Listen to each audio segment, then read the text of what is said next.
in this AI-driven multimodal search, I believe that having content across relevant mediums is really important. Your image has to be machine readable. It has to contain contextual elements that these systems can interpret and draw information from, or also draw entities from, to make sure that it matches the image you're trying to present out. Your text, beyond transferring text content, that's blog post, into images and other formats, you can also structure that in reliable ways, in better ways. So that is structuring size-based content into tables, showing hierarchical relationship through tree diagrams, and also using bullets or infographics to show step-by-step information. And you don't need to do it all across the board, right? So you can focus your multimodal efforts at high-converting, high-value content. They already have queries that trigger for AI overviews and SEP features. So this way, you have a better shot at delivering value while improving your chances of being included in AI citations.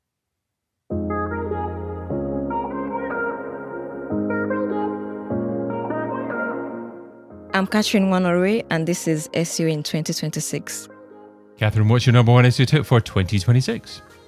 My number one tip is that multimodal content isn't new, but AI is going to make this non-negotiable. Okay, so shall we start off with multimodal content to begin with? So how would you describe multimodal content? Okay, so basically this is content that exists across several medium.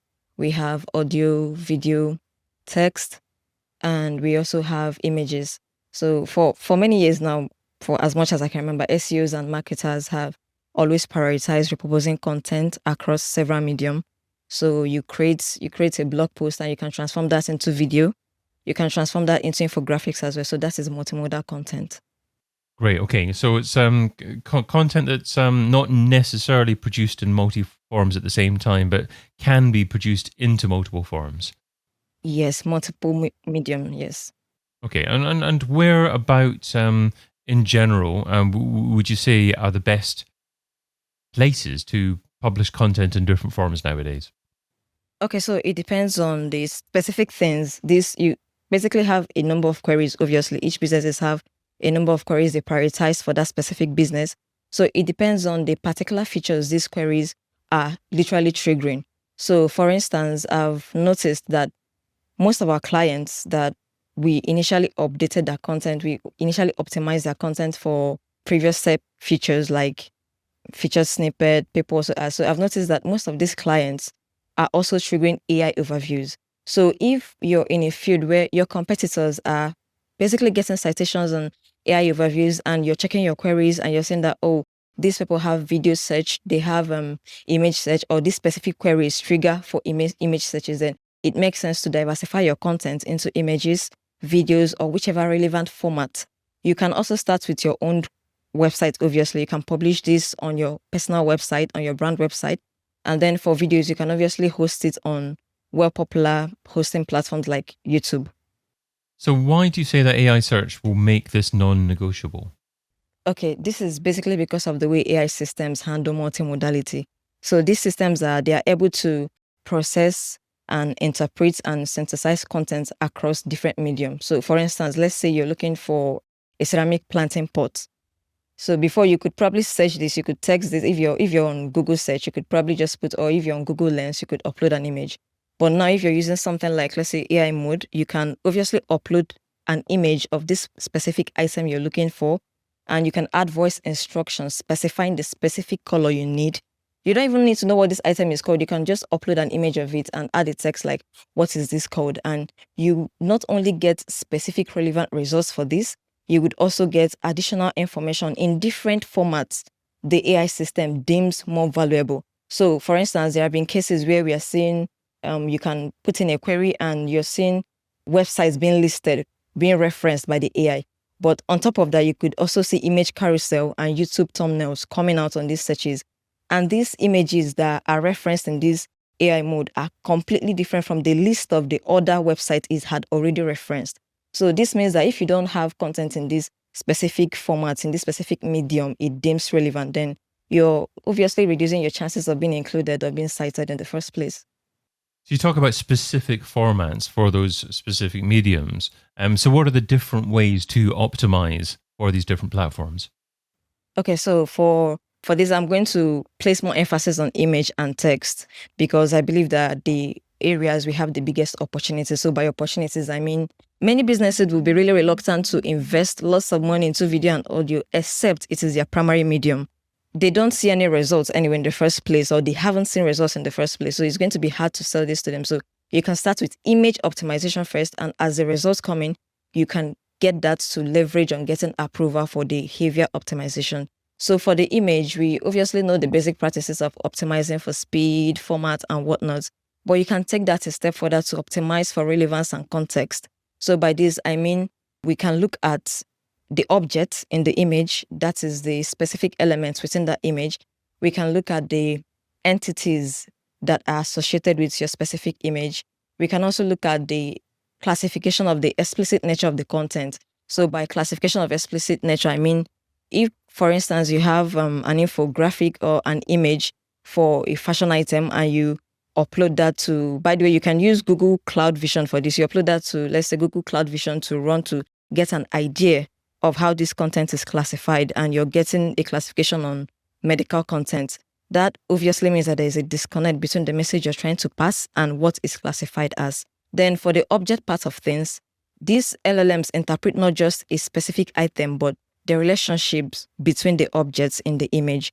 So if you run it through these tools like Google Cloud Vision or other LLMs, you would actually get a list of the specific objects within an image and then get labels. Labels are the entities it can draw from these images. So you upload an image about swimming trunks and you could get entities like swim shorts, board shorts, swimwear, fashion, and stuff like that. This helps you to really validate that the entities that are associated with these specific images are the entities you want your image or your business to be associated with. Then also, if you deal with content that maybe products or services that are meant to convey certain emotions, then you also have to make sure that these emotions are being extracted as they should be, like the model matches the vibe of your brand. So you can also do this with the tool I mentioned. You upload that and you get an idea of the sentiment, the emotions that are within that specific image. I mean, if you're gunning for an image that gives satisfaction and the LLM tool is extracting this as, I don't know, any other thing like unhappy, angry, then that does not really fit in with the image you're trying to present your brand as. Then another thing is to diversify your photography, your photo content. Is just not enough to produce high quality images. You can actually add more information that not only helps the LLMs, but could also help your users. So for instance, let's say you sell stainless steel ball valves, right? So not just only an image of that product, you could also add other technical images. So this could be a second image that highlights the technical dimensions of this product, and a third image that probably shows the cross-sectional diagram of the interior of that specific valve. This improves your chances that if a user searches for things that are related to these queries a user is searching for, chances that that image will likely come up. And another thing is that if you have step-by-step content, it is just not enough to create specific images like step 1 has a different image, step 2 has a different image. I've seen a very peculiar case where an infographic was being cited by AI mode. So I went to the website to check what really makes this infographic really special, because it was the only infographic that was being cited for this specific query. So it turns out that the website had different images for, let's say, step 1 had a specific image, the step 2 had a specific image, but they then combined all these images into an infographic that was well detailed enough for it to be cited. So this makes a really good difference.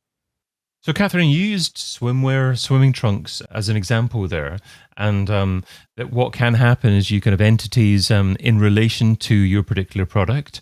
What do you do if you find that your product is associated with a wrong entity? Then this is the time where you literally retake a look at your photography strategy. So if for some reason the, let's say, swimming trunks are being recorded as, let me see, men's suit, then there are chances that the product quality is not clear enough to be interpreted. The focus of the image itself is on the wrong item, which doesn't even really make sense in this case. So it just boils down to the quality of the photograph in the first place. That means the picture was not in a right quality. The resolution might have been off. The focus of the camera might have been on the wrong object. Then you might just have to retake or change the image. That's just it, basically. Can schema help with this? Yes, schema can help, but why would you really want a situation where a different context can be extracted from an image, but your schema tells another picture? I mean, you want to give these systems the best clear information about your image as much as possible. So I don't really think it's worth taking a look at, I guess, but I wouldn't really recommend that because these are different contexts. If it's going to see that as a suit and you add in the schema as a swimming trunk, I really doubt this is going to make much difference in the long run. That's just the truth. And how do you measure the value from this? Because it's all well and good, having your image featured maybe in different AI search engines, but if people are consuming the content directly on these AI search engines, surely it's quite tricky to actually measure the impact of that. Oh, yes, it is. Basically, there is no way to measure the specific volume of this for images particularly, but if you have reporting set up for AI citations or you've already added AI channel to your GA4 and you can see events and you can see the performance of a page, then you optimize the page. Let's say you optimize the page for image search or you optimize it for video.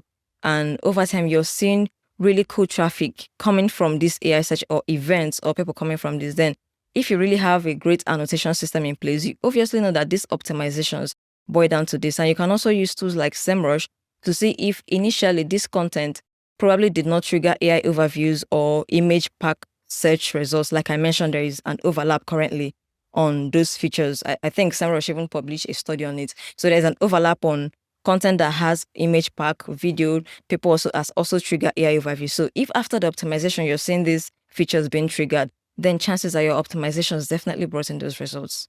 So how do you identify opportunities where you might be able to actually publish more content on AI search engines and multimodal forums? Is there some keyword research or opportunity software that you can actually use to identify opportunities?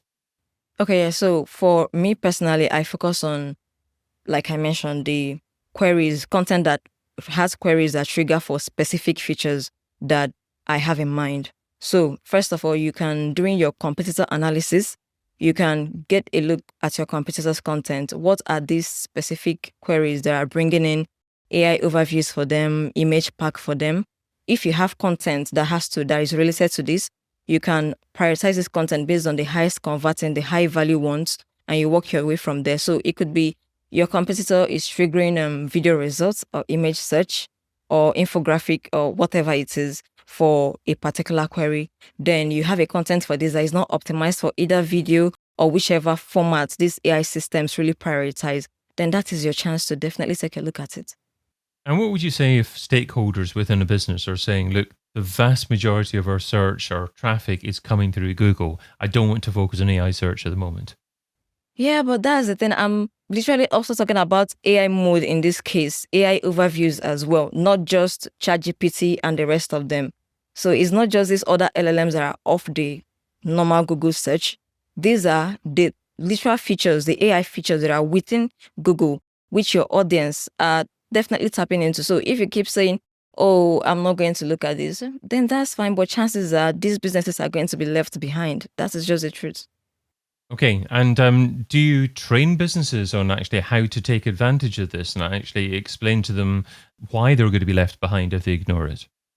Oh, yes, we do. So the first is leveraging our results. That is the easiest way to do this. So as I mentioned, we already have some AI overviews and some charts that are being referenced. So we take it to these businesses because it's always easier to get approval and sign in if you already show that something is working. So we can show that, oh, this content is doing great, unlike other contents where we are losing out on is doing great. Your competitors are not being mentioned here, but we are being mentioned here. So if we are given an opportunity to really improve on this, to cite out this and tap into this, we can possibly increase your chances of getting ahead of your competitors in this case.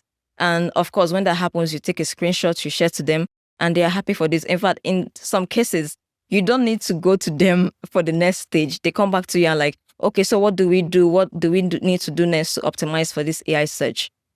So what tends to be the biggest win to begin with? Is it identifying product pages and trying to optimize those? So if it's for e-commerce, because I work mostly for manufacturer, but if it's for e-commerce, yes, definitely identifying your high converting pages as landing pages that you have product photography in these landing pages and you're not really sure how this content is being picked up, then you can optimize for those images as well. Like I said, you can optimize for them. If you deal with packaged products and goods, you can obviously optimize for your product images, like these packaged images on those pages. You can optimize them so that these LLMs can easily extract information from these images as well when people search for similar products. Katherine, what's the key takeaway from the tip you shared today? So in this AI-driven multimodal search, I believe that having content across relevant mediums is really important. Your image has to be machine readable. It has to contain contextual elements that these systems can interpret and draw information from, or also draw entities from, to make sure that it matches the image you're trying to present out. Your text, beyond transferring text content as blog posts into images and other formats, you can also structure that in reliable ways, in better ways. So that is structuring size-based content into tables, showing hierarchical relationship through tree diagrams, and also using bullets or infographics to show step-by-step information. And you don't need to do it all across the board, right? So you can focus your multimodal efforts at high-converting, high-value content. They already have queries that trigger for AI overviews and SERP features. So this way, you have a better shot at delivering value while improving your chances of being included in AI citations.